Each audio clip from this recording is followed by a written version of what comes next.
I'll start again.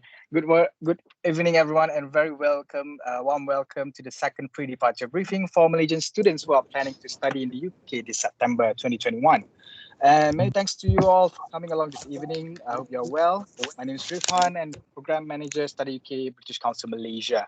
You are all going to embark on an exciting new chapter. We are here to support you on that journey. This evening, we will be covering practical information and guidance on how to prepare for your upcoming travel and studies in the UK. On our panel this evening, we are joined by His Excellency Charles Hay, British High Commissioner to Malaysia, Gurli Rapian, Customer Account Manager, UK Visas and Immigration, Biola Salvaraj, alumni Imperial College London, Idris Dean, undergraduate student in psychology at the University of Exeter, and Ms. Nick Nazlin Mohammad Nawi, Head of Corporate Sales, Malaysia Airlines. Before we get started, I would like to give a few advice on how you can interact with our panelists this session. We want the webinar to be interactive, but you please share the questions via the Q&A box, and we will do our best to answer it during the designated Q&A session at the end of today's webinar. A heads up, please ensure the questions are relevant to the context of the briefing, such as travel information or visa. To begin this evening's session, I am very pleased to introduce you all to His Excellency Charles Hay, British High Commissioner to Malaysia, who will provide this evening's welcome address. Please welcome. Great, thank you very much, Rifan. I hope everybody can hear me all right. There seems to be some issues with sound, but I'm not getting any feedback now, so I hope that means everything is okay. It's perfect. So the first, it's okay? It's perfect, yes. Great. So the first thing I should say is that it's absolutely fantastic that we're joined today by so many students and parents, and thank you all for taking the time to attend. And I'm sure you'll find the session a very useful one, given the lineup of very relevant speakers that you've got coming later on. And the first and most important thing I should say to all of you is a huge congratulations to all of you who've received a place to study in a UK higher education institution for this autumn. And I'm, as the British High Commissioner here in Malaysia, I'm absolutely delighted that so many Malaysians choose to study in the UK, because not only will you receive a very high quality education, you'll also make friends during your time in the UK who will last you for the rest of your lives, and you'll get to know the UK very well during your time there. And those really important people-to-people links are the backbone to the excellent relationship which Malaysia and the UK have together. And over many years, through these people-to-people links, we've built mutual trust and understanding between our two countries, which is enormously beneficial to both sides. So Malaysia is a very, very important country for UK universities. So somebody's saying there's some echo, so please do, everybody, make sure you're on mute to make sure there's no echo in the system. So I was saying that Malaysia is a really important country for UK universities, and we really value the diversity and the academic contribution that Malaysian students bring to the UK. And your presence on your course in the UK will enrich also the experience of all those other people on the course alongside you. So let me come back to that point about high quality education. Since you're all taking part in this event, I'm guessing that you already know quite a lot about the UK educational system, but I hope you'll indulge me while I do a bit of PR for it, because with a global reputation for research and academic excellence, the UK, I believe, is the perfect place for you all to discover your talents. And what we know very well is that academics and employers around the world admire and respect the formidable reputation of the UK's education system. And we see from the various rankings that our graduates are amongst the most employable in the whole world. Now, that's because our universities and colleges consistently top the world rankings. 2 of the world's top 3 universities can be found in the UK, and another 26 of our universities and colleges are amongst the world's 200 best institutions for learning. And that's why the UK is one of the most popular study destinations in the world, and a place where your well-being is our top priority.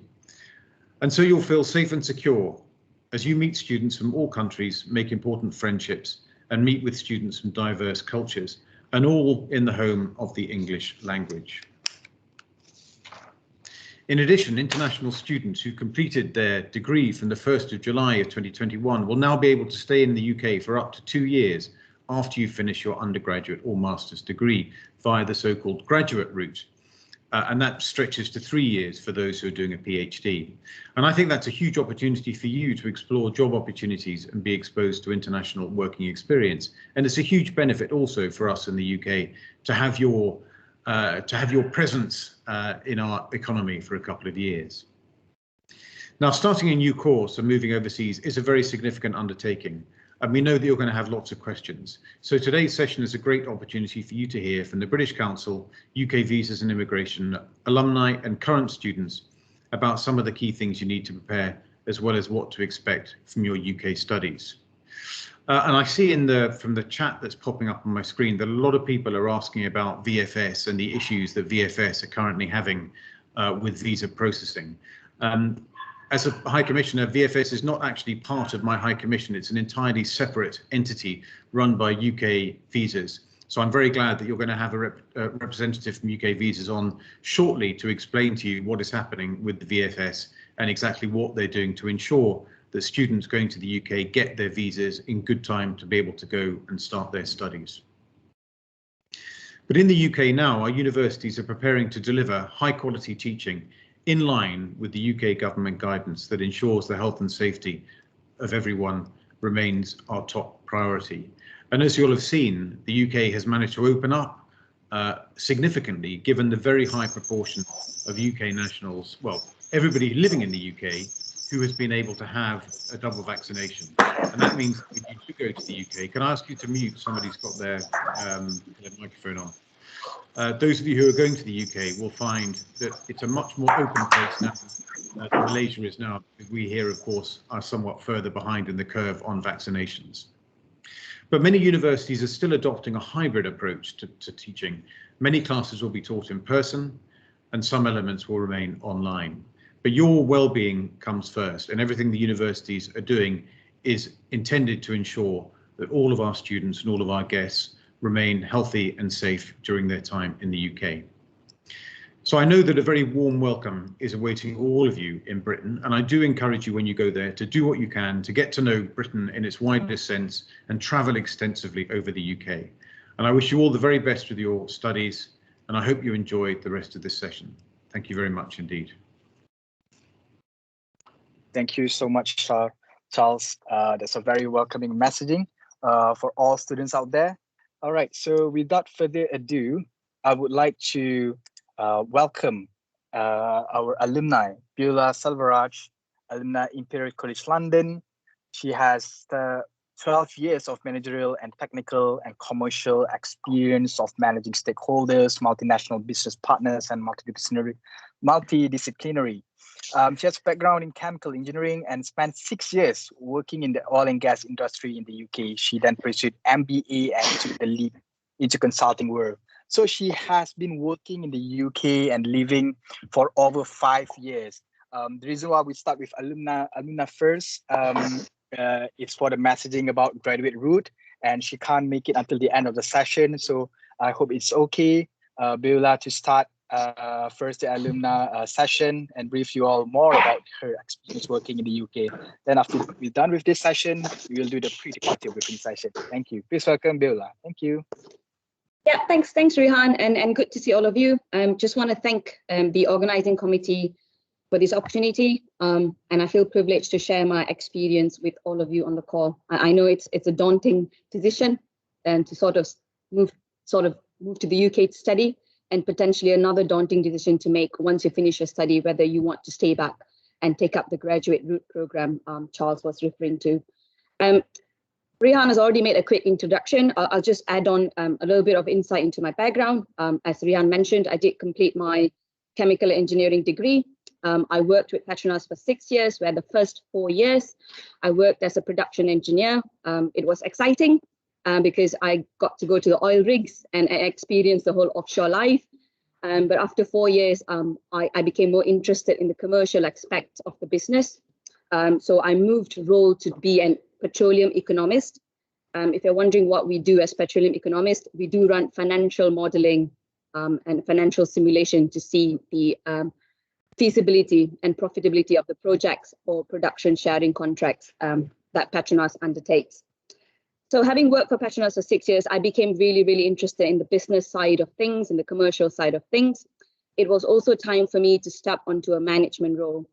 That's when I made a decision to take a year off and join Imperial College London to complete my Master of Business Administration back in 2014.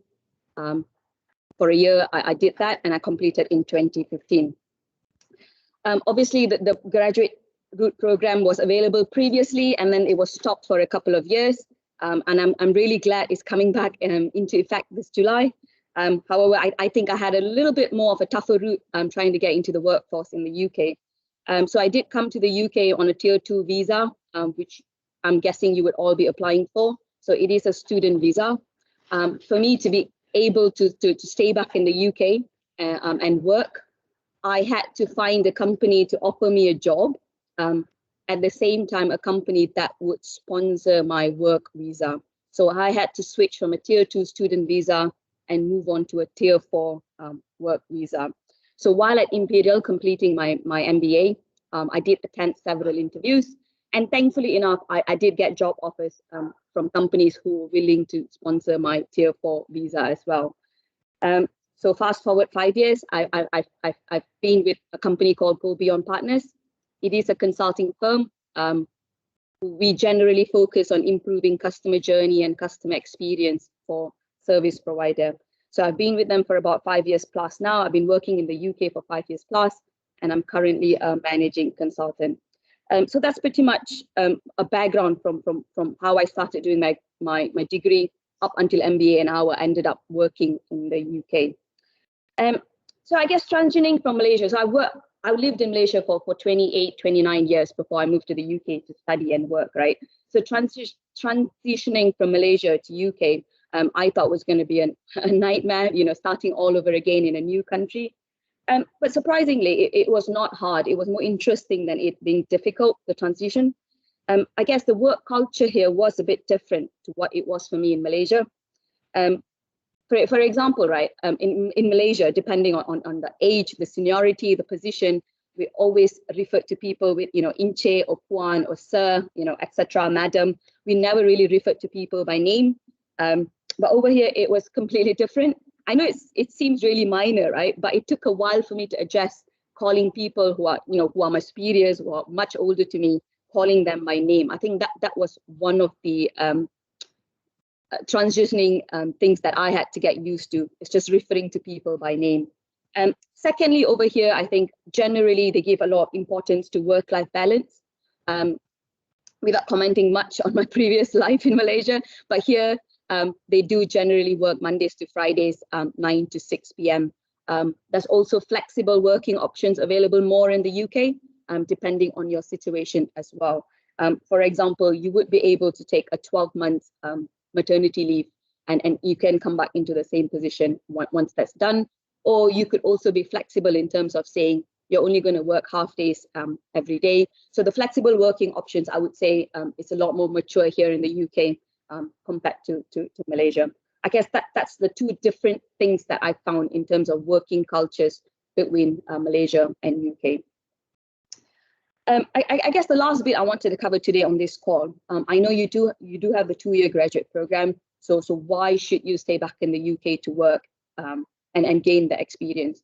I guess when I was making that decision, whether do I go back to Malaysia and continue working in Malaysia or stay back in the UK, there were 3 key reasons that sort of made me decide on to stay in the UK. Back to Charles's point, I guess, but just to expand a little bit more, you will get the opportunity to experience living and working internationally. It is always going to look good on your resume when you go, if you decide to go back to Malaysia, when you go back to Malaysia, it will always look good on your resume that you have got international experience. So I was keen to get exposure to international exposure and work with more diverse cultures, backgrounds, and experiences. As you know, London is one of the international hub. It is one of the major financial hubs in the world. So you will work with people from various cultures, from various backgrounds, with various perspectives. So you get that opportunity to see different perspectives, right? Because people from different countries, from different backgrounds, they see things differently. So it gives you the opportunity and experience that to grow personally as you widen your perspective. Apart from widening your perspective by working with different cultures and diverse backgrounds, you also get to build a global network. Okay, so you meet different people from all over the world. Not all of them stay here forever. They do tend to go back to where they came from. So you will build relationships. You will have international working relationship. You can build that global network for yourself. So whether you stay in the UK beyond that 2 years, or if you go back to Malaysia beyond that 2 years, you would still have that global network relationships that you can lean on whenever you need to. So that's the first point. You get the opportunity to experience living and getting international exposure, which will be good for your personal growth as well as for your professional growth as well. The second thing is, I think the learning opportunities are massive in the UK. You are aware, UK is one of the biggest mature economies in the world, and therefore lots to learn from. The scale of work that you will be doing here will be different from Malaysia. You would also get a lot more opportunities to work on complex global projects, okay, given the UK is an international and a major financial hub. So the scale of work, the complexity of the work, and it being a global project, the opportunities to learn and to work on them is great in the UK. For example, I'm currently working on a global operational project across 16 locations, right from Mexico to Armenia to Philippines to Vietnam to Australia. So you work across different time zones, across different continents, and you get to meet people from various backgrounds, right? So the learning opportunities that I get from just doing this complex project is plenty, and the type of work that you do in the UK also will be plenty and varied. So the second bit is the learning opportunities. Given it's a mature economy, it's plenty. And what you learn from UK, if you take it back to Malaysia, it will be very useful in Malaysia. As you know, Malaysia is still a growing economy. There's things that we can learn from the UK and alter it or tweak it to suit the Malaysian economy. So you will be adding a lot of value when you gain the experience from the UK and you go back to your home country in Malaysia. I guess the third thing is a lot of people, I don't know whether they overlook or not. The third decision point for me was financially, it made more sense. I'm going to say that the exchange rate between pounds and ringgit made a lot of difference. I know the benefits and the compensation package was also very good in the UK.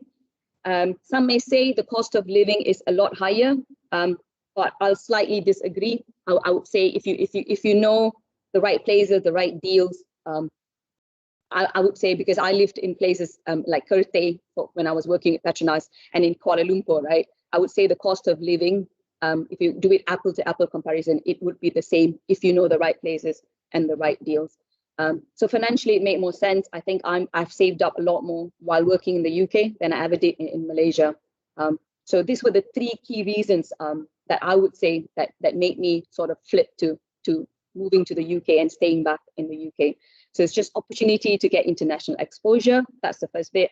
The second bit is learning opportunities are plenty because you will get to work on complex projects, varied type of work, given that UK is one of the biggest economies in the world. And the third bit is just financially, it just made more sense to me. Obviously, there are other reasons as well. I'm just going to quote what Charles was saying. It was one of the things I wanted to touch on. Is UK is part of, it's well connected. So you will get to travel a lot more. You'll get to go to Europe. You'll get to go to, it's so much easier to go around Europe. You can even go to the US from here because it's so well connected. You will get to travel a lot, and please do travel if you can. Apart from that, I think UK, the transportation system here is also really good. In the last 5+ years, I've not needed to own a car, because the trains, the buses, the tubes, they're all really good, and they work out to be more reasonable than owning a car in the UK, for me at least. So there are a couple of other reasons why I stayed back in the UK, but I'm just going to go back to the 3 points that I've just mentioned, guys, which I think will be really, really useful if you stay back, do that 2 years, and then if you go back to Malaysia, it will be very value adding. Is international exposure, learning opportunities, and financial savings as well. That's all I had to share today. Hopefully you found that useful. If you have any questions, happy to take them now or later. Thank you so much, Viola. Unfortunately, we don't have the time to take questions. So sorry for that, but your points are very valid.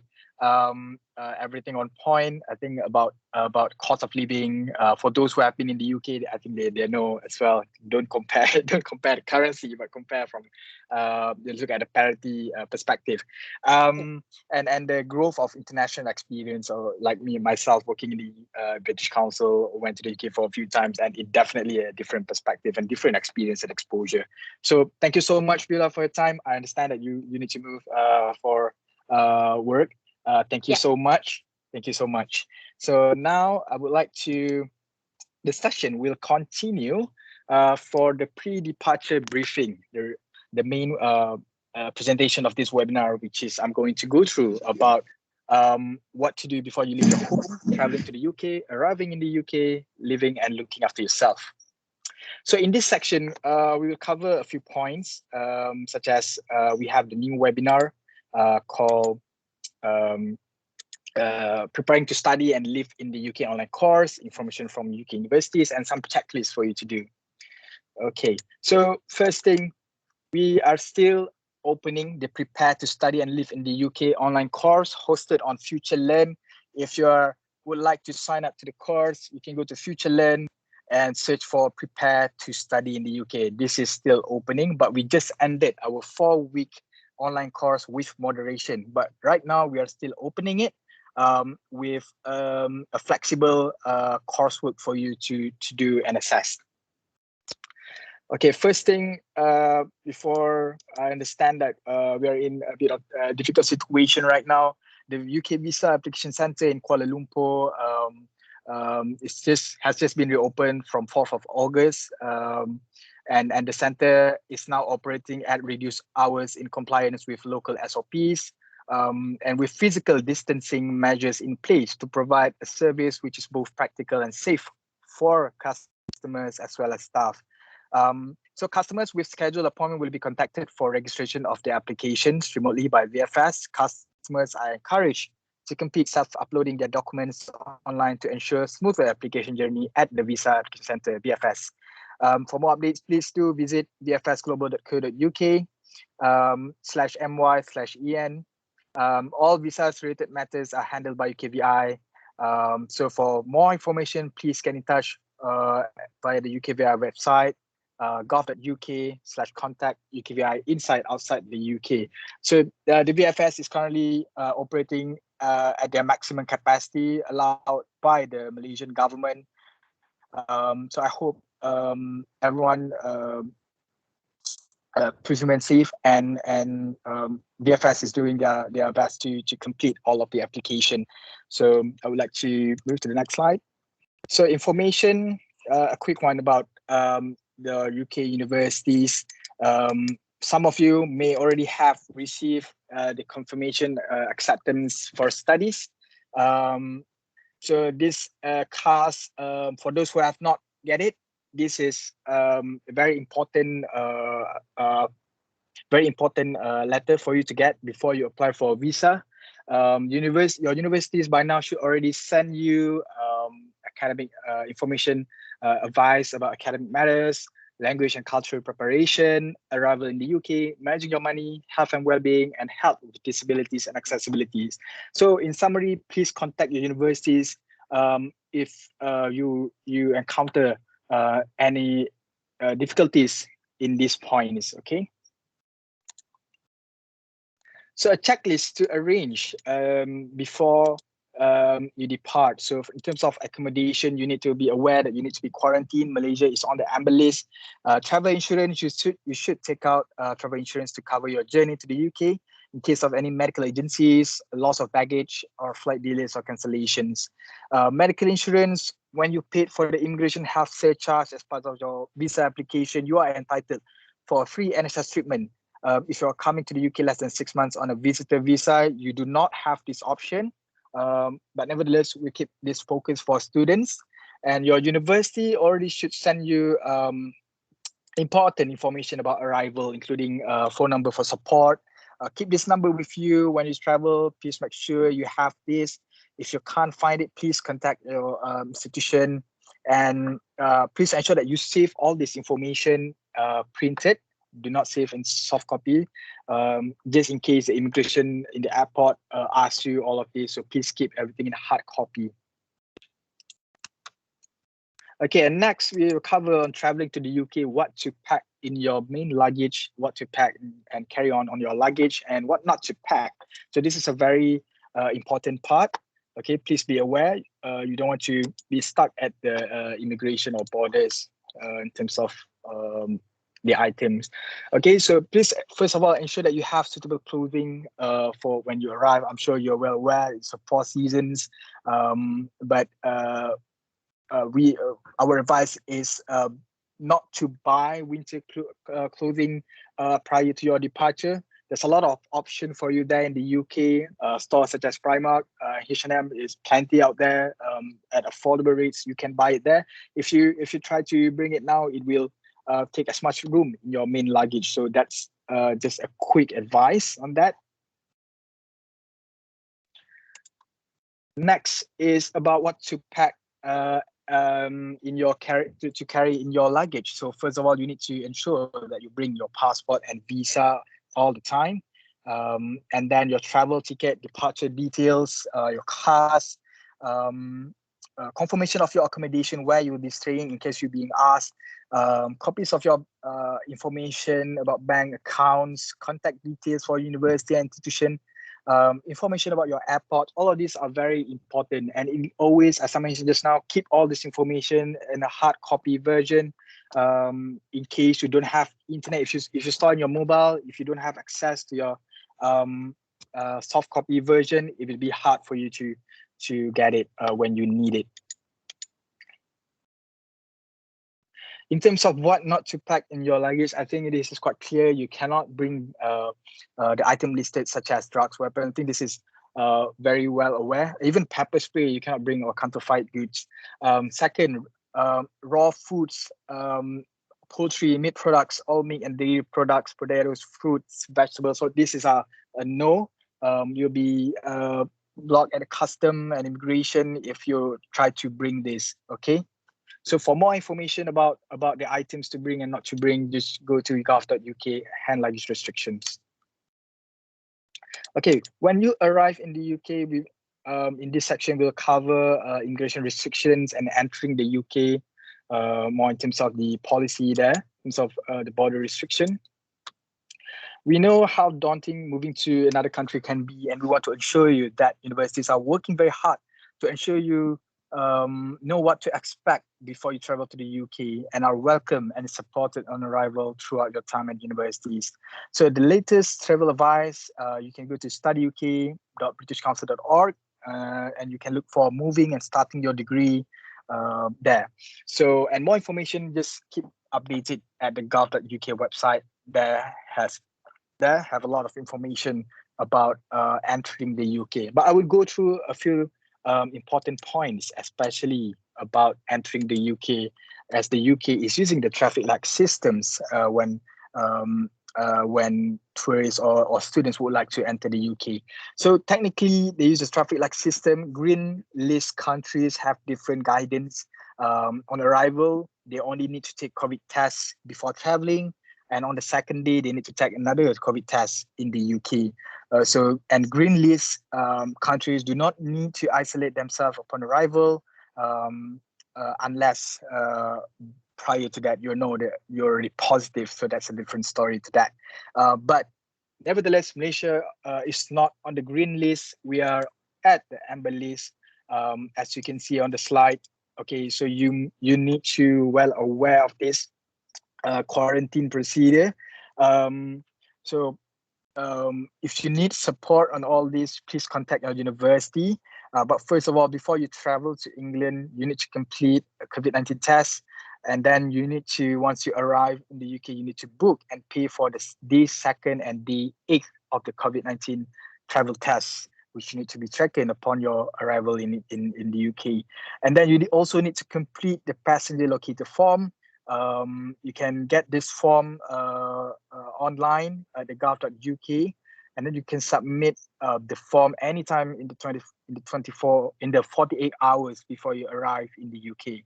You need to show your form when you check in to travel or board your plane, and you'll need to provide a negative COVID-19 test before you travel to the UK.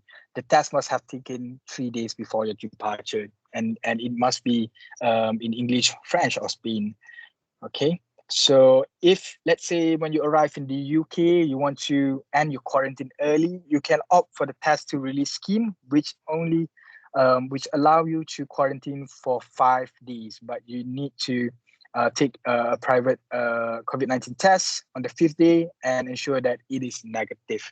So some universities are providing financial support to students who are experiencing high costs due to COVID-19 restrictions, travel restrictions, such as testing costs on arrival. So please contact university to find out what support that you might be eligible for. And in terms of the red list, okay, so we are not on the red list, but the difference between the amber and red is that on the red list countries listed, you must quarantine at a designated and specific quarantine authorized by the UK government. That's one, and you must quarantine for 10 days and take a pre-booked test on days 2 and 8, but that's quite the same with the amber. And the hotel package authorized by the UK government will cover everything in terms of the cost, food, accommodations, transport, and tasting.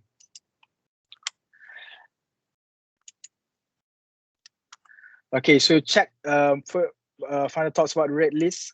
Check relevant advice for the part of the UK you are traveling to. This is very important. Okay, when you arrive in the UK at the airport, okay, I think for those who are not familiar with the airport system, if you need to pass through your baggage carry with you. If it's green, okay. If you got nothing to declare, it's fine. But if you bring items that needs to declare high values, cash, a lot of cash, okay, you need to declare that, okay. Okay, getting to your place of study before you travel, okay, please ensure you have contact number in case you require assistance when you reach the UK. International Students Advisory Service, for example, and please ensure you have out of hours contact number in case you arrive late or having any difficulties for such as family, friends, if you have any in the UK. And also it might be useful if you want to inform your the Malaysian embassy there in the UK about it. Okay, so in terms of the transportation, the UK is a very connected. The connectivity is is great. Okay, so you can travel by coach, train, or bus. So for amber list country, you can take a private cab, or you can travel by train. Okay, but you need to go directly to the place of your quarantine. If it's a hostel from universities, yes, that is the place of your quarantine, but you need to go there straight. Okay, this is a bit quick about the self-isolation guidance. Okay, remember to check the latest rule when you make your plans, as rules change quite quickly. The advice varies between 4 nations UK, so remember to check the relevant advice through the gov.uk. Okay.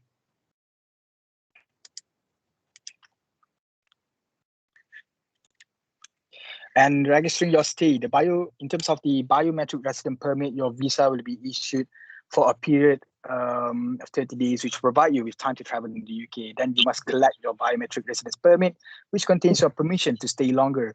If you're having to, I'm sure you need to self-isolate, but you won't be penalized for being unable to collect your Brp Card within 10 days. So no worries on that.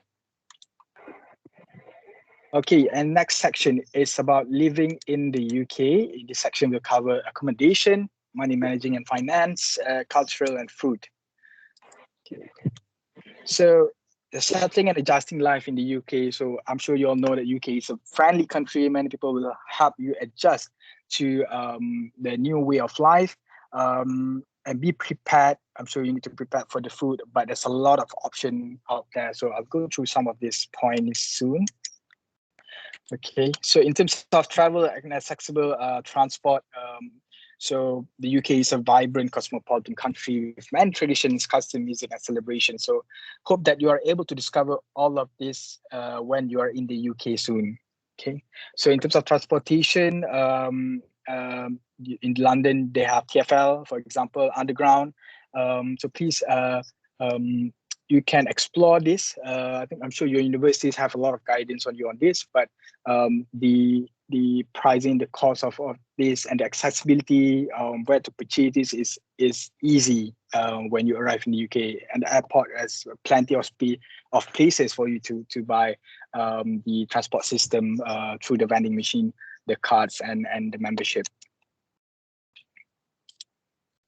Accommodation and options. Okay, don't panic about to think about requirement needs before deciding accommodation to choose. Universities provide accommodation, but there are other options to consider as well.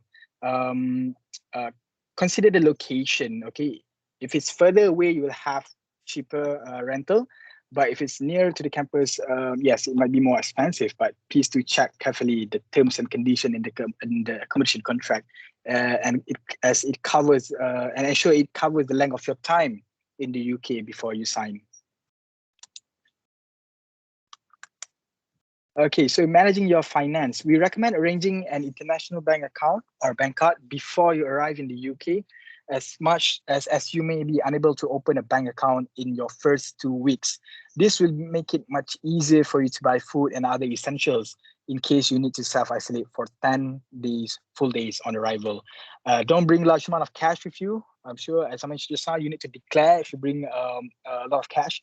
And then due to COVID-19, there has been significant shift to cashless transactions in the UK, and you may be encouraged to use card payments in more locations. So, for example, in Malaysia, you can check with HSBC. They do provide this service, and HSBC is everywhere in the UK. You can use the card. Okay, so your living cost depends on the type of accommodations, how much you are traveling, okay, how frequent you are traveling. It's important that you have a realistic idea of your life there. Okay, so if your university is in the cosmopolitan areas, it's much more cost of managing in terms of finance. Okay, so you can expect to pay in between £800 to £1,300 a month to cover your rent, bills, food, and other living costs. For a cup of coffee, it costs you less than £3 from a high street cafe. That's just roughly estimation there. So if you want to more details in terms of planning your finance, you can look up for the Study UK website and planning money and costs. You can search for more ideas in terms of your managing your finance. Another source of important place to discover this is the UK CISA website section on cost of living. Also has money saving tips. There are a lot of discount and vouchers as well, which promote current deals for shop, restaurant activities. You can register on these websites to receive regular emails and update offer on or download the apps. Okay, so they have Groupon, Living Social, Voucher, vouchercodes.co, and Voucher Cloud. Later, I think our Idris Dean, current student there, can go through some of this. Okay, so student unions organize all kinds of social functions in Malaysia. If you want to know more about it, we have UKVI, United Kingdom Area Council. They are excellent group of organizations, leaders of all associations in the university in the UK. You can join that kind of initiatives. It's a very good exposure for you and increase your employability one day.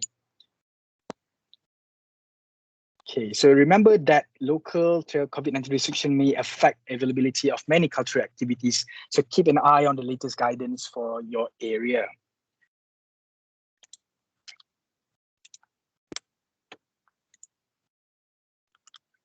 Okay, in terms of food and drink, okay, in the UK, halal food is accessible, and lots of local food supermarkets offer online delivery service such as Asda, Iceland, Ocado, Sainsbury, Tesco, and Waitrose. You can also consider online food delivery such as Uber Eats, Just Eat, or Deliveroo. There's plenty of options for you out there. If you want a meal kit supplier who supply ingredients directly to your home, you can look for HelloFresh. This will be helpful for you during your quarantine period. Okay, starting in the UK in 2022, sorry. Okay, so the UK is committed in creating a safe environment. All universities are working hard. I'm sure you all know that we towards welcoming international students this September. Okay, so in terms of teaching, 162 higher institutions are held to strict standards by the government, and this is the case. And this is the case where the teaching takes place online, face-to-face with blended learning methods. There are more of hybrid teaching method and learning method when you go to the UK. But rest assured that the UK is opening up, lifting most of the COVID-19 restriction, but the SOPs remain intact. In terms of student and well-being, okay, this is also important. It is a priority for all students. Okay, a lot of measures to support students' mental health. Okay, there's a lot of support here from the universities, but please do contact universities of all these service provided by universities. You need to ensure that they know what's happening. Okay, and second, the graduate route. Okay, the UK's graduate route allows you to apply to stay in the UK for up to 2 years after you finish your undergraduate degree. Okay, this is what Beulah have went a session about, to give you exposure about working in the UK. And from this, so as you mentioned just now, the graduate route was not available before now. So now when it's available, you can actually work in the UK when you graduated for 2 years after graduation with a degree and a master's. If a PhD, you can work in the UK for 3 years, but as long as your student visa is still valid, you can apply for the graduate route, and you need to apply in the UK. Okay, so my colleague Gurley from UKVI will go through plenty of information on graduate route after this. Okay, so on the final part of this presentation, okay, universities have student well-being at the heart and provide holistic support for each student. So don't be afraid to open and ask for help and support if you're experiencing stress, which is affecting your well-being and your studies. As you can see, there's a lot of supports and advice by organizations such as Student Minds, Student Base, or UKCISA. But please contact someone at your place for more information. Okay, and next part is about the NHS, international students. I'm sure you know and well aware about this. Everything is covered, almost the same as what UK citizens are getting. Okay, so when you apply for visa, when you pay for the immigration health surcharge, you will be entitled of all of these service by the NHS. And okay, so international students who live in the UK and are registered with a general practitioner will be able to access the COVID-19 vaccination in the UK, just as they are currently able to access the healthcare. This means, but if you encounter any special case with underlying medical conditions, you will fall into a priority category, so don't worry about it. But if you have been vaccinated, not to worry, the UK does not ban any kind of type of vaccine recipients. Okay, you don't need to worry if it's Sinovac, if you're a Sinovac or other types of vaccine, you can travel to the UK as long as you follow the Amber Risk rules.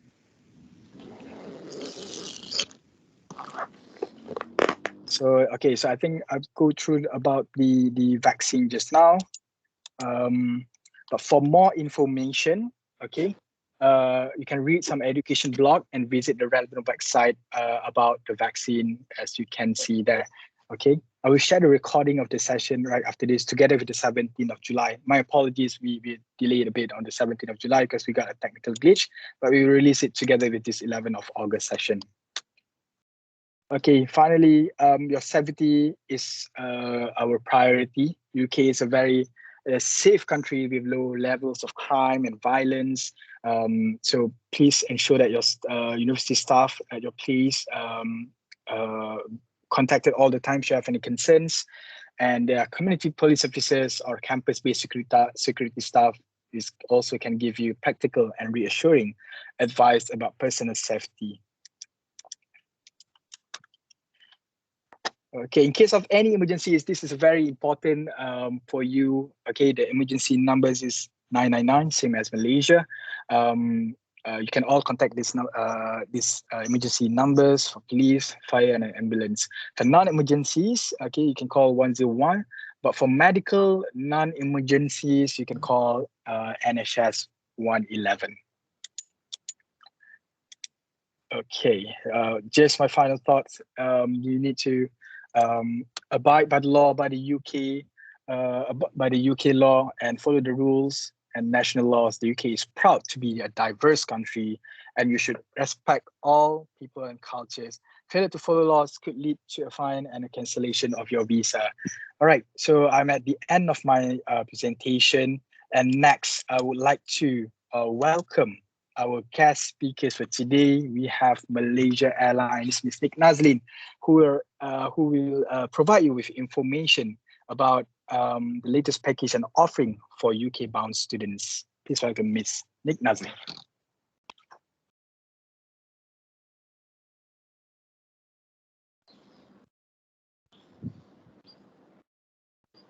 Hi, can you hear me? Yes. Yes. Hi, very good afternoon, and welcome on board to Malaysia Airlines presentation. I would like to also take this opportunity to congrats you guys who will be continuing your study in the UK. And my name is Nick Nazlin on behalf of Malaysia Airlines. It's always a promise for us to take care of all our customers, including you guys who are the students. All right. Please let me know if you can see my slide. Not yet, Ms. Nazlin. Wait, Okay. Yeah, just let me know if it's showing.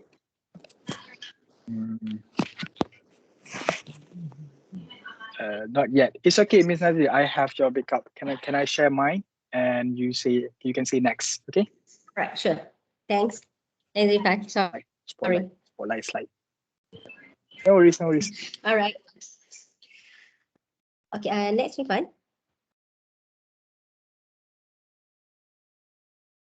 Well, guys, it's our wish to actually let you know that we want to be part of educational journey, and it should begin always with Malaysia Airlines. Yeah. Next, Rifan. So before I start my presentation, guys, allow me to ask you with few questions to make you just to think a little bit. Just remember, if you answer any of these questions with yes, yeah? So are you aged between 18 to 26? Do you need to travel by air soon? And with the current pandemic, do you think you need to find an airline that you can trust and safe? Okay, and a lot of students that I met told me that one of their concerns to study abroad is the cost, especially to go back to home and meet their beloved family and friends, because they feel like flight ticket is always expensive. So I'm not sure whether, do you feel flight ticket is always expensive? And when you need to go to somewhere long term, right? You just wish that you can pack your house and go, right? So at least you need to bring all those important items. So do you want to pack everything that you miss from home? Do you have that kind of feeling? And lastly, when you need to travel, either for study or exploring the world, do you think you might sometime need to change your flight plan? Okay.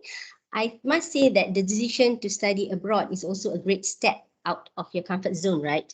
So while you are already out of that comfort zone, taking a few more steps to explore the world on your own or with friends doesn't seem as scary as before, right? So I'm sure in future, you guys who will be traveling and studying in the UK will always want to explore beyond where you study, right?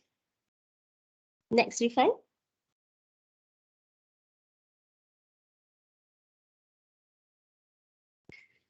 So guys, if you recall, right, in my question previously, I did ask you, do you think that flying with an airline that is safe is important? Okay, just to let you know that travel safety with peace of mind is one of our brand promise to our customer. So how do Malaysia Airline do that? Why do we say that we are one of the airline that can assure your safety? Because first and foremost, we follow the standard protocol set by the authorities to keep our aircraft clear, especially during this time, during this pandemic, right? We always practice social distancing. I'm sure you know that we need to practice social distancing, but we also do that during your flight. At every touch point, we make sure that everyone follows social distancing. To further reduce the risk of onboard disease transmission, I'm sure everyone's worried, right? I have that question. Every time I meet someone, they're going to ask me, is it safe, Nazlin, to fly, right? So in order to reduce transmission on board, we do sanitization and disinfection of the aircraft cabin, which include wiping down frequently on every touch surfaces and areas before each flight. So before you fly on Malaysia Airlines, we have done the sanitation and cleaning. And this is also enhanced procedure than what we previously do before the pandemic. And on top of that, just to rest assured you that it's safe to travel by flight, our aircraft are also equipped with high efficiency particle filters, which we call HEPA, that filter and recirculate air from the cabin and mix it with fresh air. Okay, and we have also upgraded this system to ensure that your safety while flying with Malaysia Airlines. Next, Rifan. And because of our health and safety measures, sorry, Evan, can you go to the next slide? And because of our health and safety measures, Malaysia Airlines is proud to be awarded the full 7-star rating by airlineratings.com in terms of what we have done so far. Next slide, Rifat. Thank you. If you remember the question that I asked you just now, right? If you tick yes to any of my question earlier, then you should get to know MH Explorer. So what is MH Explorer? MH Explorer is actually a student privilege program by Malaysia Airlines. With our student privilege, guys, you can travel smart and enjoy exclusive perks as part of your academic journey. So you guys can pack everything you will miss from home with 40 kilos of checked baggage. So this is actually an additional 10 kilos for you. By joining MH Explorer, it's actually a 2-1 deal for you, where you can become an enriched member too. And with that, you are able to enjoy enriched privilege program. So key things about Enrich is, it's not just about flights. You can also buy coffee and you can also go shopping with Zalora with your Enrich point. Okay, so with becoming an MH Explorer, you can also earn points. On top of that, you guys can enjoy the flexibility to change your travel plans without paying any change fees. And you know, when you travel abroad, right, sometimes your family or friends want to visit you, they can enjoy the exclusive discount that we offer via a promo code. And point to note is that only MH Explorer member will get this promo code from Malaysia Airlines. But the best part of it, guys, is that you can save up to 30% on Malaysia Airlines fares all year round from this program. If I make a comparison with other fare products that we sell, I can confidently say that this is one of the best deals.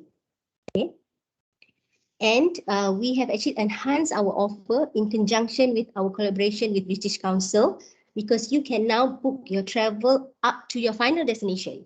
So when I say up to final destination is that when you book your ticket through MH Explorer, you can fly on Malaysia Airlines and also with our One World partner, British Airways.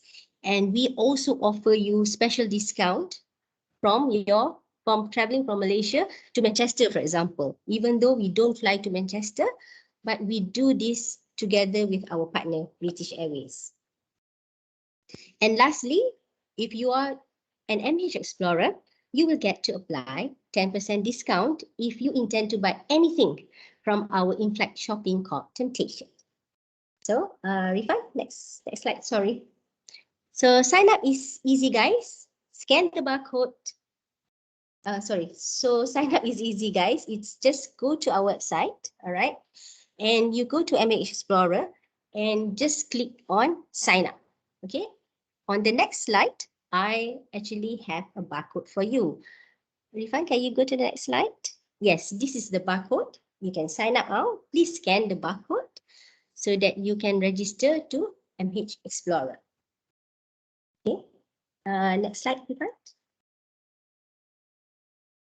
So guys, that's from me, but this is not the end of our time with you. All right, we're going to have our exclusive 45-minute session with you later. So please join our session. There is a link right at the chat box. Please click on the link for you to join the session from 5:30 to 6:15 p.m. later. So please sit back and relax. So if you do have questions, you are interested with the program that I had just briefed you, and if you want to win a free ticket, please see us later at 5:30. Okay, that's all from me today. Thank you guys, and back to you, Rifan. Thank you. Thank you, Ms. Nazlin. Thank you so much. That's a great offer to you all out there. Okay, so just a quick call to action of this. We are still opening the registration for the special breakout session with Malaysia Airlines that will be held right after this pre-departure briefing at 5:30 p.m. soon. Okay, when you register for it, you will quickly get the joining link to attend the webinar with Malaysia Airlines. Okay, so you can ask any questions regarding flight bookings or fares. Okay, Ms. Nazlin and her team will be there. All right, moving to the next slot, we have Idris Dean, a current student at University of Exeter, to speak more about the experience in the UK as a student right now. And he just finished her Bachelor in Psychology. He will continue with a Master, and he will receive the great scholarships by the British Council as well, by Study at British Council. So please welcome Idris. Thank you. Hi everyone, thanks Rifan. Right, just go to the first slide, please. Okay, cool.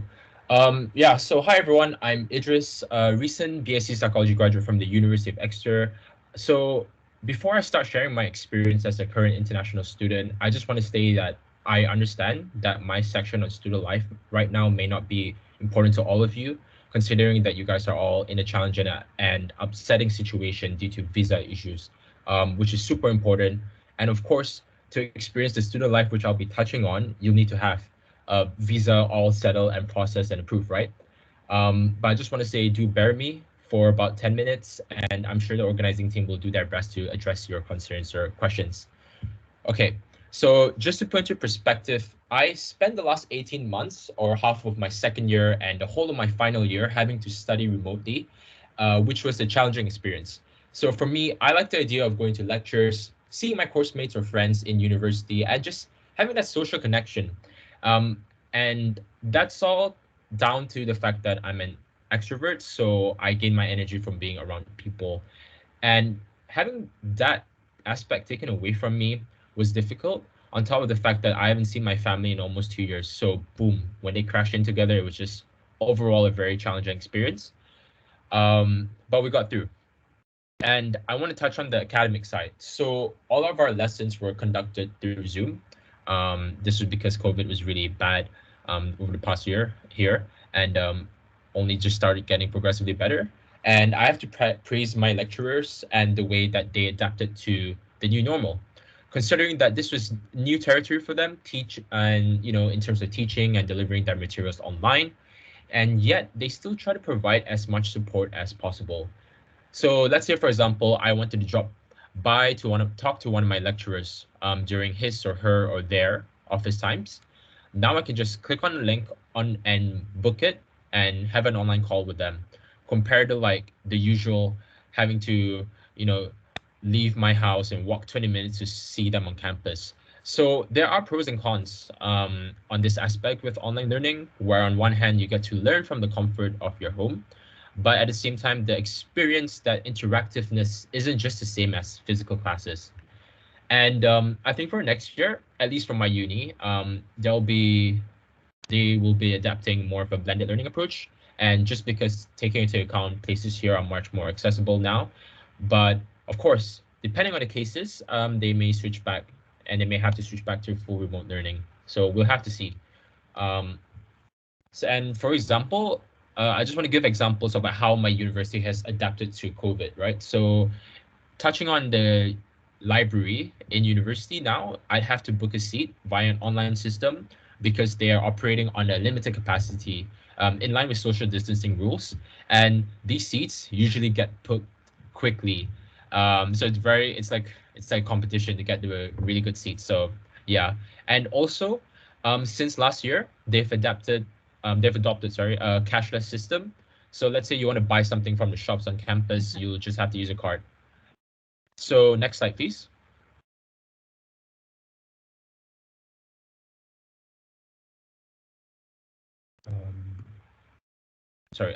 Slide before. Yeah, thank you. So yeah, let me talk about my extracurricular experience as a student and the opportunities that you'll have available at your universities. I just want to stress that it's really about what you want to get out of your university experience. And most universities, wherever you guys end up going to, will provide avenues for you to access. What do I mean? So let's take a look back in my extracurriculars back in second year, the year before COVID broke out. So that photo in the middle right there was when my fencing team beat Bristol's fencing team. And to put into context, right, I wanted to try a new sport when I first arrived at university in my first year in 2018. So I signed up to loads of different societies. So I joined fencing, rifle, boxing, with this idea that I wanted to have this holy trinity of self-defense, learning how to use a rifle, a sword, and my fist. And that was my way of thinking. But bear in mind, though, guys, that you have to pay for them. You have to pay membership fees. And you also have to think about how much can you honestly commit and spread out your time to commit to join, accessing and participating in these societies. So yeah, let's just say my wallet wasn't too happy with that. But as time goes by, I got good enough to make it to the second team for my fencing team in my second year. So we traveled all around the UK for league matches. So that was cool. And on the right, the picture on the right, that was at Cambridge for a Model United Nations conference. So I'm the type of person that likes to debate. I like to go to MUN conferences. So joining the society in university was a no-brainer for me, especially because you get the opportunities to go to various conferences, not just in the UK, but also international ones, and meet many people. I remember back in first year, in 2018, I was selected to go to Madrid. No, sorry, 2019. I was selected to go to Madrid for the Harvard World Model United Nations Conference, and it was such an amazing experience. I met people from all over the world, and I got to see famous figures such as the King of Spain, who delivered the opening speech of the ceremony. And also in my second year, I joined UKVI, Malaysian Student Council, which Rifan mentioned, and there are loads of other student councils are there available, which are available to join. Sorry, can you guys mute? Thank you. And yeah, so basically I was very involved in engaging with student activism, and throughout my second year, I even organized mental health workshops across different regions for Malaysian students. So what I'm trying to say is that these opportunities are literally out there, whether they're inside and within universities or outside of universities, but ultimately it's more about what you want to decide with your time here. Next slide, please.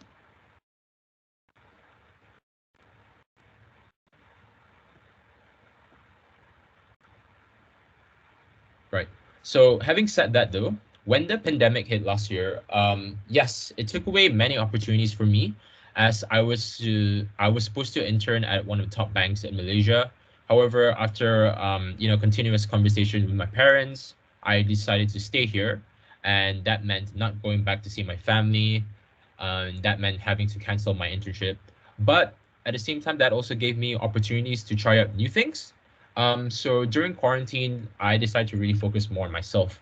And I worked on things that I never had the time to pay attention to. So I started taking coding classes, for example, learning how to play the guitar, learning how to cook different cuisines, such as Mexican food, cutting my own hair, and many more. And while all doing this, somehow that ended up to where I am now in terms of my external roles, where I'm working at a startup and I'm also the university student ambassador. So I think the key takeaway with adapting to lockdowns is that online courses, they are available, and some of them are very valuable and free as well.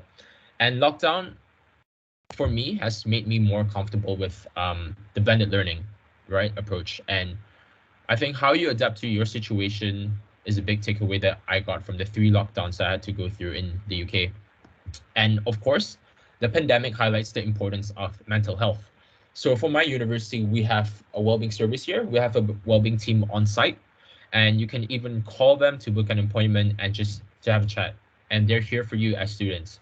And from talking to people who have make use of this service, they found that it's been very helpful for them to, especially with navigating through COVID, their final years, and all that.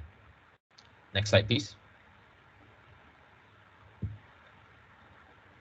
Right. So overall, I have to say my time in university has been amazing.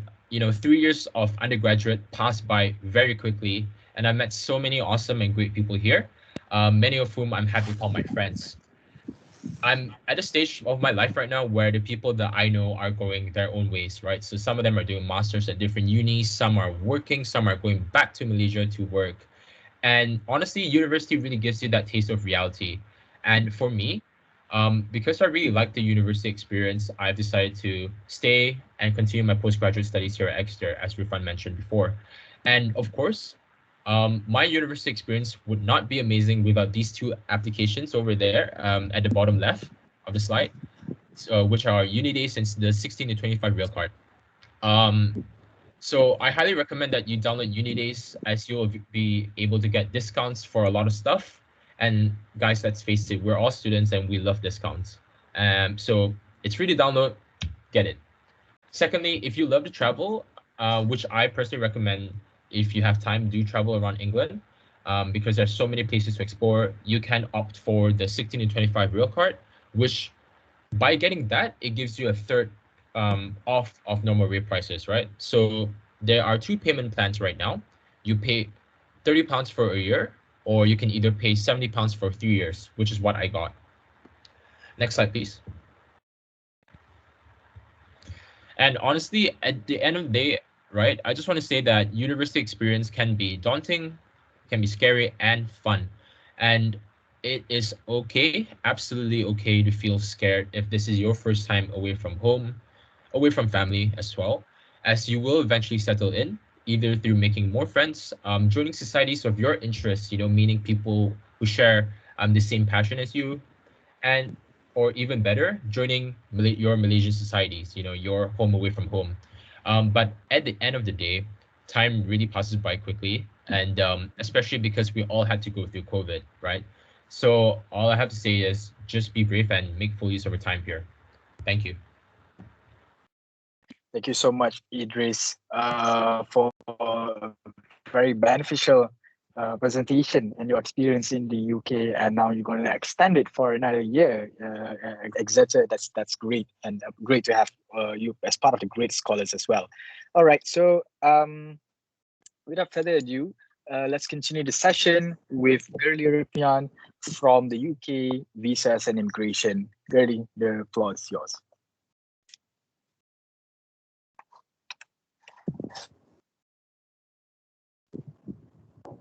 Thanks, Rifan. Sorry, can you hear me? Yes. Okay, thank you.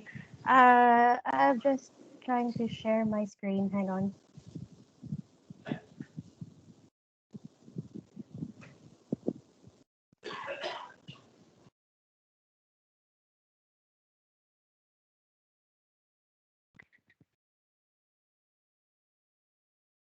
So I just wanted to double check if people can see the slides, or is it still loading? I can see it from my end. Okay, thank you. Thank you so much for confirming. Hi, everybody. Good afternoon or good morning, depending on where in the world you are. My name is Girly Repuyan. I am a customer account manager from UK Visas and Immigration. And for this afternoon, I'll be doing a presentation for visas for students. So as an introduction, I would just like to say that this presentation will cover the visa application process, visa options for students, and also going over the supporting document checklist for student visa applications, and also some common refusals for common reasons for refusals for visa applications, and also some post-study options after you graduate from your course. So for the visa application process, there are 3 steps. The first one is the pre-application step. So this is where you would go on to gov.uk to research on which visa route or visa category is applicable for whatever it is that you would be going to do in the UK. And also this is the step where you would be preparing the supporting documents for your visa application. And this is the step also where you would be obtaining your CAS or your confirmation of acceptance of studies if it's a requirement for the visa category that you're applying for. Second step is to fill up the online application form once you've already done your research and prepared your supporting documents.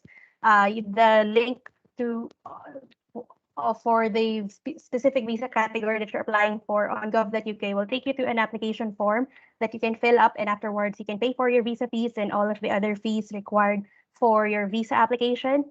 And if you're going to be choosing the self-service option, right after that, you can go onto the website where you can go ahead and self-scan your supporting documents, and after which you can go ahead and book your appointment at the Visa Application Center or the VAC, which I understand is quite limited right now because of local restrictions. I apologize for any difficulty that you're having, but I would just like to say that the British High Commission in Malaysia, as well as VFS, is working very closely with the local governments just so that they can perhaps increase the capacity of the applicants that they would be allowed to take in, so that they can perhaps ease the sheer volume of applicants that are currently backlogged. For the third step is, sorry, somebody else taking control of the presentation. So for the third step is to go ahead and go to the Visa Application Center or the VAC so that you can provide your biometric information and also your passport. And if you didn't choose the self-service option, this is the step where you can provide your supporting documents to the staff at the Visa Application Center so they can scan it for you for a fee.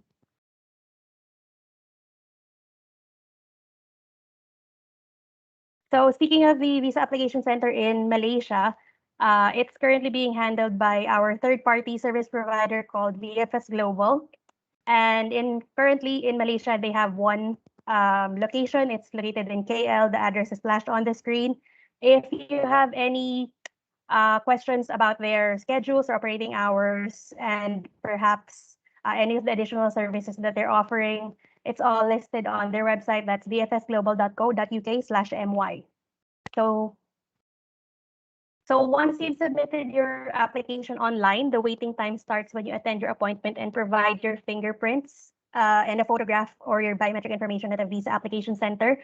So for the standard service time for visa applications is 15 working days.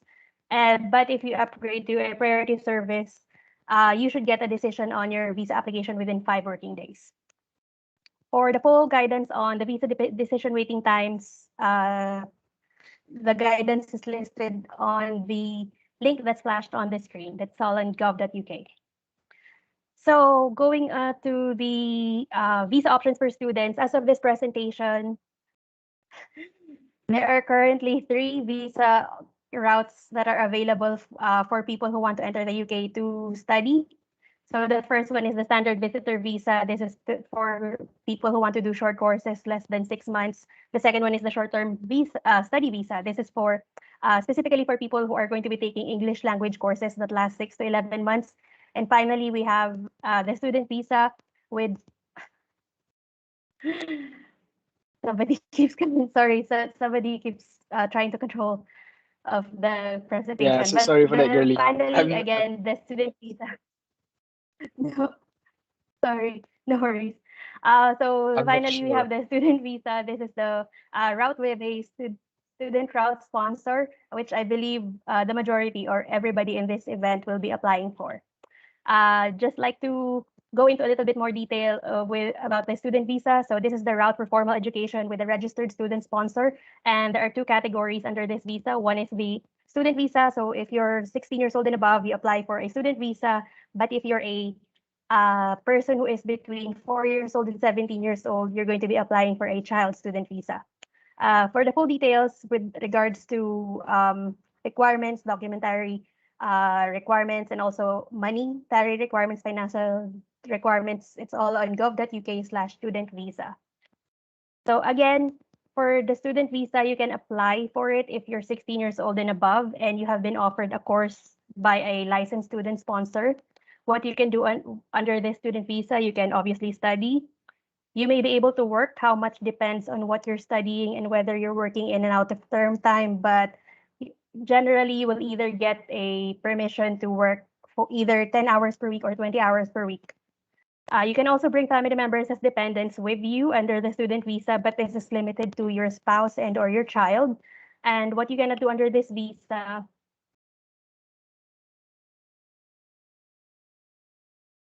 sorry, somebody was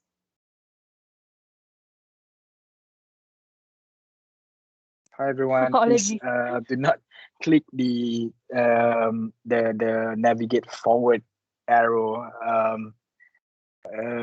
Please do not click that. I think everyone have the same function right now, but please do not click that. All right. Thank you. Where was I? Apologies.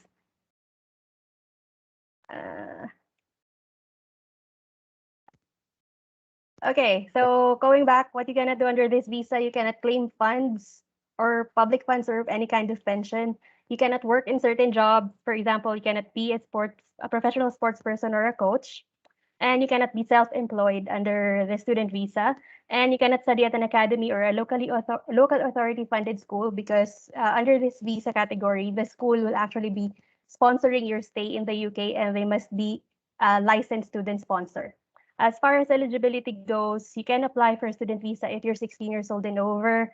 You have been offered a place on a course by a licensed student sponsor. And to prove this, your education provider will send you a reference number called a CAS or a confirmation of acceptance of studies. And you need to obtain this before you actually lodge your visa application.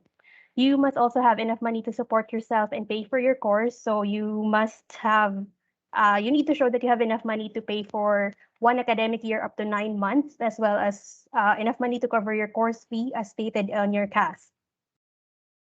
You must also have an appropriate level of English for your course. So you would need to prove your knowledge of English by passing a CELT or a secure English language test. Or if you're studying at degree level or above and your school is a higher education provider, they can assess your level of English themselves and make a note on the CAS that you have adequate knowledge of English. You must also have a consent letter from your parents if you're under 18. So you need to submit a consent letter stating that they are allowing you to study in the UK. How long it takes to get a decision? You will usually get a decision on your visa within 3 weeks of online application. And the earliest you can apply is 3 months before your course start date. Again, the full details all on gov.uk/student visa. So I'd just like to touch very briefly on the differentiation agreements because you guys are affected by this. So under ST 22.1 of the immigration rules, nationals of the countries listed on the screen qualify for differential agreements as long as they apply for a visa from their home country or territory. So this allows applicants from these countries to forgo providing evidence that they meet the financial requirements as well as providing documents to obtain an offer with their application. So as you can see, Malaysia is on the list, which means that Malaysian nationals applying for student visas fall under differentiation. Kindly remember that because the next slide we will be going over the supporting document checklist for student visa applications. So kindly divert your attention to the highlighted portion of the table. The first item on the supporting document checklist is the IHS reference number. So it stands for Immigration Health Surcharge. This allows you to have access to the National Health Service in the UK. This surcharge, as Rifan has mentioned previously, the surcharge must be paid for prior to submitting an online application. The second item on the list is the TB certificate. So applicants from Malaysia must provide a valid medical certificate confirming that they have undergone screening for active pulmonary TB and that this TB is not present in them. Currently, there are 5 Home Office approved clinics in Malaysia who can provide this medical certificate for you. Once this is issued, it will be valid for 6 months and it must be valid at the time when you lodge your visa application. Their specific addresses of the clinics can be found on gov.uk.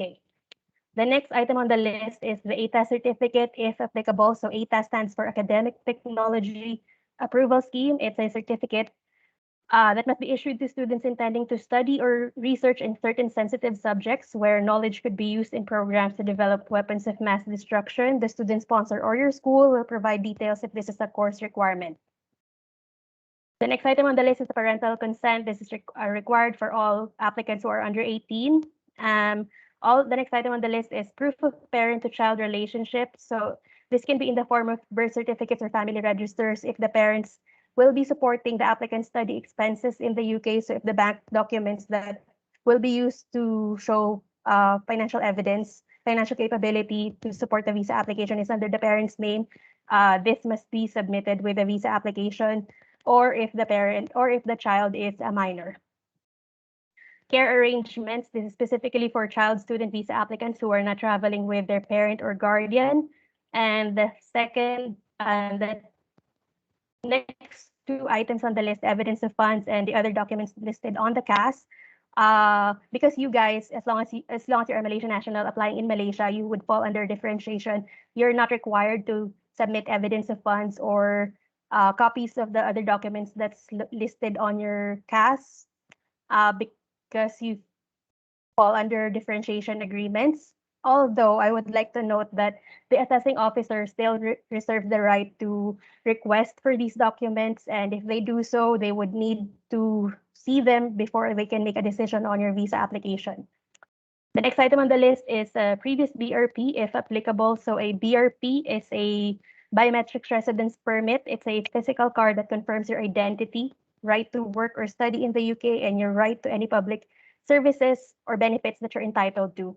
It's a card given to applicants who come to the UK for longer than 6 months, like a student visa. So if you're a previous student visa or tier 4 child student or general student visa holder and you received a BRP card, you would need to send in a copy of it along with your visa application. Finally, we have the English translation, if applicable. So if you submit a document that is not in English or in Welsh, it must be accompanied by a full translation that can be independently verified by the Home Office. Again, all of the details regarding all of these items can be found on gov.uk/student visa. Now going over to dependents, because as I mentioned previously, you can bring independents with you under the student visa. So your partner and children may be able to come to the UK or stay longer, but the student must be one of the following. So the student must be a full-time student or on a postgraduate level course, so RQF7 or above, and the course must last 9 months or longer. So, and another one is a new government-sponsored student on a course that lasts longer than 6 months, or a doctorate extension scheme student. As I mentioned before, this is limited to spouses and children. So the relationship between the student and the dependents must be your husband, wife, or civil partner, your unmarried partner, and your child who is under 18 years old. So the documents that your dependents will need, the documents that your dependents will need to submit with their visa application is, number 1, they need to provide documents showing financial support. So how much money they need depends on where you will be studying. If you and your partner are applying at the same time, they do not need to prove that they have money to support themselves, as they will also qualify under differential agreements. However, just like the student visa, the assessing officer might still ask them to provide this evidence before a decision can be made on their application. If the dependents will be applying separately from the student, though, they will not qualify under differentiation. and they will need to submit financial documents as listed on the guidance. They would also need to provide proof of relationship with the student. So this can be in the form of marriage certificates, family register certificates, evidence of cohabitation, or birth certificates for children. Because the dependent would be most likely staying in the UK longer than 6 months, they would also need to submit a valid TB certificate and an IHS reference number with their visa application. How long dependents can stay if their application is successful, their visa will end on the same date as yours or the same date as that of the students. Full details, again, there's a specific section on gov.uk/student visa that covers the details for dependents. So going on to the collection of the BRP card. So the first step is to attain a visa. So once your visa application is successful, you will get a visa vignette on your passport that is valid for 90 days and a BRP letter. The second step to collect your BRP card is to travel and enter the UK within the visa validity. So that's within the 90 days that's stated on your vignette. And the third step is to collect the BRP card as instructed in the BRP letter that you received along with your visa. Usually, pre-pandemic times, students are required to collect the BRP card within 10 days of arrival. But because of the travel rules, they've done away with this requirement. So please do not collect your BRP card if you're self-isolating because of COVID-19. The post office will keep your BRP card for 90 days. Collect it once you finish self-isolating. For the full guidance for BRP cards, it's all on gov.uk/biometric residence permits. Going over some common reasons for refusal. Number one is not including the correct supporting documents or submitting documents without translations. Another one is failing to disclose full travel or immigration history. Another one is not providing evidence of the relationship between you and your parents or guardians or sponsors, especially if, again, the financial documents are under the parents' names. This is an important one. And lastly, we have refusals for student visa applications because the applicant did not submit a TB certificate or an Eta certificate when it's a requirement. So let's go over some post-study options after you finish your studies in the UK. The UK has a number of employment opportunities for university students when they complete their studies. The first one is the newly launched graduate route, and it opened in July 1st, allowing the UK to retain the brightest and the best international students to continue to contribute to society and the economy post-study. Other options are the already established route of the long-term work visa. So this is for work arrangement that lasts 3 to 5 years. We also have the short-term work visas for work arrangement that last 1 to 2 years. And finally, for people who want to start a business or be an investor in the UK, they can go along the following routes. So they can either apply for an innovator visa, startup visa, global talent visa, entrepreneur visa, or the investor visa. The majority of Tier 4 student visa applications are given an additional 4 months leave after their course ends.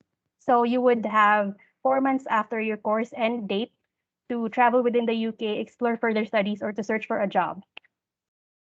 I'd like to take a few minutes to discuss more on the graduate visa because I believe that a lot of the attendees of this event will be eligible. So again, the graduate visa gives you permission to stay in the UK for at least 2 years after successfully completing a course in the UK. What you can do under this visa, you can work in most jobs without necessarily having your company sponsor you. You can look for work. You can be self-employed. So if you want to start a business, you can do so under the graduate visa.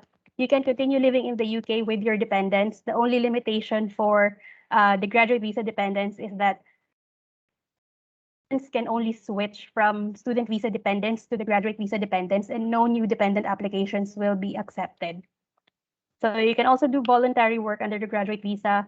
You can travel abroad and return to the UK. You can switch to another type of visa once the graduate visa expires or should you feel the need to. What you cannot do under the graduate visa, you cannot apply for most benefits or the state pension. You cannot work as a professional sports person. and you cannot extend this visa. So the graduate visa is a one-off. You will only be eligible once, and once you get it and you want to stay in the UK, you would need to apply for another type of visa. So as far as eligibility, you must be in the UK when you apply. So this is an in-country application. You cannot do it from outside the UK. And your current student visa or Tier 4 general visa must be valid at the time of application. You must have also studied UK bachelor's, postgraduate, or other eligible course for a minimum period of time with your student visa. And you must have studied your course in the UK for at least 12 months or the full length of your course, whichever is shorter. You must have also studied with an education provider with a track record of compliance. So on the guidance for student visa, there's a link there that will take you to a list of licensed registered student sponsors. And there's a column there where a little box is going to be ticked if the school is one with a track record of compliance. So you must also have successfully completed this course because this is a graduate visa and you must have graduated from your course. How long you can stay in the UK? A graduate visa lasts for 2 years for a bachelor's degree and 3 years for PhDs. And how long it takes, as far as how long it takes to get a decision, you will usually get a decision on your visa application within 8 weeks of online application, but you can stay in the UK while waiting. For the full details of the graduate visa, it's all on gov.uk/graduate visa. So I'd like to finally go over some international travel guidance because in order to support the government's aim to protect the public health from COVID-19, the Department of Transport has created the traffic light system, as Rifan may have mentioned, and that categorizes countries based on risk. Countries are placed on either a red list, amber list, or a green list. As of this presentation, Malaysia is under the amber list. So if you have been in an amber country or territory in the last 10 days before you arrive in England, you must do the following pre-arrival. So you must take a COVID-19 test. So you must have proof of a negative COVID-19 test to travel to the UK from abroad. This is mandatory even if you have been fully vaccinated. And you must take the test in the 3 days before you are due to arrive in England.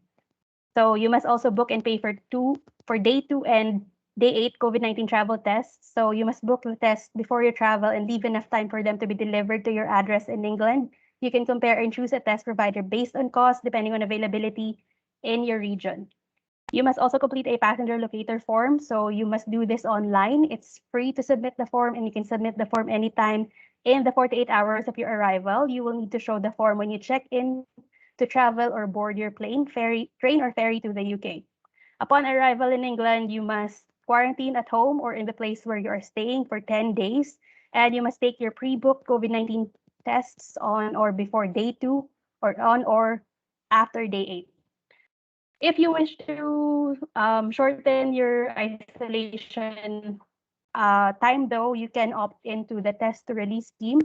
This is where you can choose to pay for a private COVID-19 test to be taken on day 5. If the result is negative and the result of your day 2 was negative or inconclusive, you can end your quarantine. For the full travel rules, it's all on this link that's highlighted on the screen. I highly suggest you to check that page fairly often because the situation is ever changing and policies and guidance do get updated a lot. So before this presentation, I received the top Q&As. So I'd like to address them before we move formally to the Q&A portion. So number 1, what is the processing time for the student visa? As I have mentioned, the standard processing time for standard applications is 15 working days and 5 working days for priority visa applications. However, that doesn't take into consideration any kind of localized lockdowns that UKVI really can't control. Number 2, if my course starts by distance learning, when should I apply for the visa? By when do I need to be in the UK? The short answer is you would need to confirm with your school as far as the latest date that you need to be in the UK for you to be accepted onto your course. It's usually, if once you're given a CAS, it would be valid for 6 months, and there's also going to be a last course acceptance date there, but I would confirm with your school as far as the latest date that you can be allowed into the UK to join this particular course. And also because you guys, for the student visa application, once it's issued, you would only get a vignette that's valid for 90 days. I really wouldn't recommend lodging a visa application unless you're fairly certain of your travel arrangements. Because if you miss traveling to the UK within that 90-day period, you would need to file another visa application so that you can get a vignette transfer, so that you would be issued another 90 days to enter the UK and collect your BRP card. Number 3, do I need to do a COVID-19 test to apply for a visa? No, COVID-19 tests are not required for a visa application. Number 4, what is the eligible criteria for the graduate route? What if I'm a joint degree program student, i.e. 1 year in Malaysia and 2 years in the UK? So as far as a quick rundown of the eligibility for the graduate visa, you must be in the UK. You must be in the UK when you file, you lodge your application. Your student visa must still be valid, and you must have studied at an eligible course for an appropriate number of time with a student sponsor that has a track record of compliance. Number 5, what is the policy extension for visa validity due to COVID-19, i.e. lockdowns? There are no visa extension policies that's a concession because of COVID-19 for student visas. The only one that we have concessions for are those for healthcare workers. So here are a few of the useful links that I have pulled together to create this presentation. I believe Refan and the team will be sending out a copy to all of the attendees.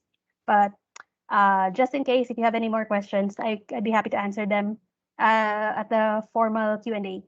Thank you. Thank you so much, Girly, for the presentation on visas and immigration. So we are at the end of the session. We are at the Q&A. So I would like to pick up a few questions regarding visa now. So one of the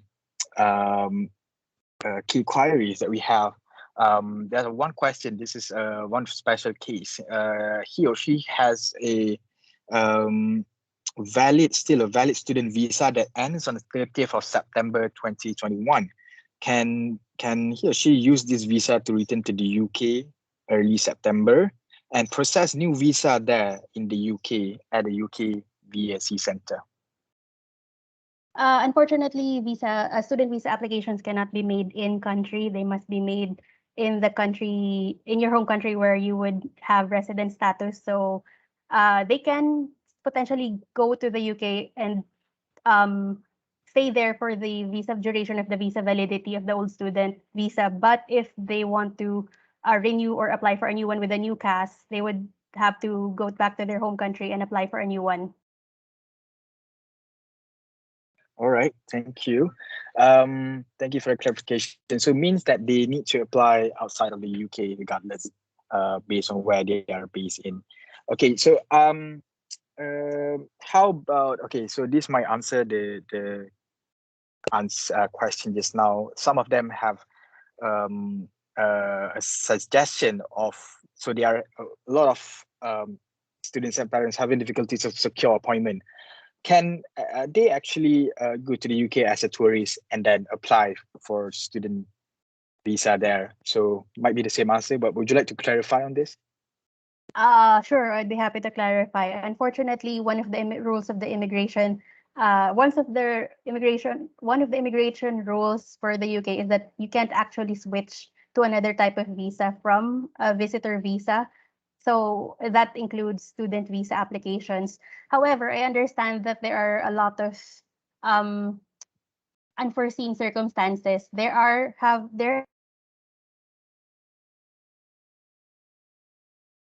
all whose visa application centers, if there's an and people really need to make a visa application and the visa application center in KL is closed, they would be allowed to submit a visa application and submit their bios at a VAC or a visa application center at another location. However, that is only for cases where the visa application center is closed and due to COVID.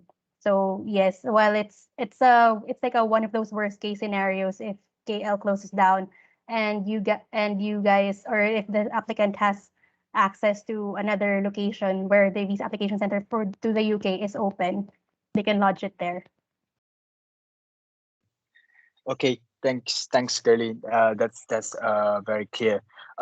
For the comment that I see from Nur Ain, you have 200 over-sponsored government students. Can you reach out to me separately and see something we can do there as a where Study UK we can see how to do that, because it's a lot of them, actually 200s, that maybe you can find solutions there. Okay, so I think we are at the end of the session. We are over the time, and some students have already go to Malaysia Airlines breakout session, and I think they are just starting. So okay, so just on a final, thank you so much, Gurli. Thank you so much, all speakers. For those who opt for the Malaysia Airlines breakout session, would like to know more and be eligible for the special rates and fare by Malaysia Airlines, please, if you haven't registered, please register now, and you will receive joiner link via your mailbox. So last but not least, I would like to say we'll be sharing the recording of the session to those who have registered for the event, together with the recording of the 17th of July session. For those who will attend the Malaysia Airline, please attend now. You can leave this webinar session. If you have any questions following today's session, please feel free to leave your question via the feedback form, which we will send via email later, a feedback form. And then you can also email studyuk.malaysia@britishcouncil.org. So a final thanks to our panelists, all attendees, for your questions and contribution. And I wish you all the very best with your studies. Thank you.